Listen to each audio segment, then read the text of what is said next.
Thank you very much. You have a good one. My new intercooler from Frostbite. Luckily, I found it on Amazon. They actually had some that were being shipped out by them, so I got it super quick. But look at the quality on this. It's super nice. Got a ton of fins on the inside, so it's nice and dense. It's not like those cheap CX Racing ones or anything. It's got some good heft to it, but yeah. Gonna go start tearing the car apart and then get this installed. All right, guys, so we got the front bumper off, and now we can actually take a look at where we're going to be cutting and working to get this new intercooler on. As you can see, bumper comes off super easy. It's just a bolt in the corner on both sides, and then the little 4 pop little rivets or whatever. Those are super easy to get out too. Half the time they break, but mine are loose enough that they just come right out. So as you can see, here is the old front mount that I had on there. And this one is what I've had on for most of the time that I've had this build. It does great, but now that I'm like boosting 18 PSI in single gears, it holds up okay. But if I'm actually going through first through fourth in like a drag race or just like ripping on the car often, it's starting to heat soak quite a bit and it's not keeping my IATs down. So it's time to upgrade. And just to give you an idea, this was getting up to like 160 during a drag race when it was like 70 degrees outside. So yeah, that's not cutting it. So anyways, it looks like the new one, since it's 10 inches, this one's only 6. The 10-inch one's probably going to come up to about right here in the crash beam. And it's about the same width. It's actually a little wider, so I'll have to adjust the pipe slightly. But that's no big deal. I can slide that one in, trim this one back if I need to. But anyways, we'll get this intercooler off, and then we'll look at where we need to cut. My guess is probably going to be right by that hole and that hole. And we'll take it up to the top and get this thing mounted. Old intercooler is off. Now we got this area opened up. So I did some measuring, and right here on this little bar is dead center of the crash beam, center of the car. So right there is going to be the center point of my intercooler. I got my center line drawn right there, and I got how wide we're going to cut it. And I'm actually thinking that I'm just going to cut along the base of this so that I could tuck the intercooler up behind that. If I need to cut it out, I will, but that's a nice curve that'll add a little bit more support to the beam since I'm cutting a big chunk out of it. So I got it trimmed out now.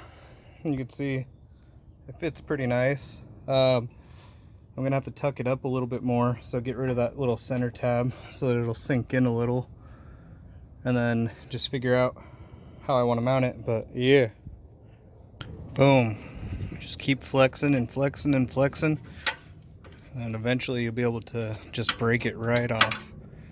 There you go. Once I do that. All right, so I got one hole there. I marked this one. What we did was we used the heads of the screws that I'm going to mount the intercooler with. So we pushed the intercooler up into place, and then it made a little mark, so now I know where to drill. So I got that one in. Oop, as I dropped the drill. But you can see I came right through the top.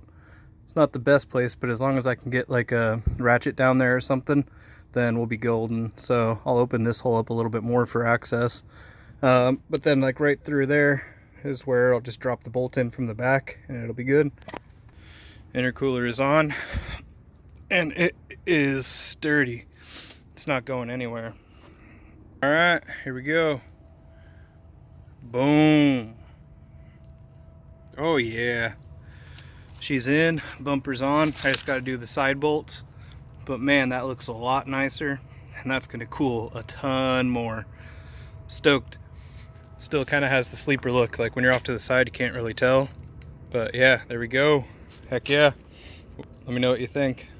So now that I got the intercooler installed, got the laptop out, I figure we'll go do some data logging and kind of get some logs, see how it's doing.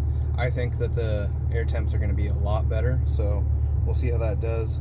Right now, while the car is warming up, it says it's 47 degrees outside, and my air temp's staying at a chilly 50. It hasn't even gone up at all while I'm warming up the car, so that's a good sign right there. Yeah, so once it's warm, we'll get on the road. Cruising along, 63 on my IATs. It's about 50 degrees outside, so a little bit over ambient. It's not too bad. I just got into it a little bit in second gear, and I actually watched my intake air temps drop to 61. So that shows that the intercooler is working pretty well. And once I get over here onto the highway, we'll do a little first through third, maybe fourth, depending on how the traffic is, and see how the IATs do.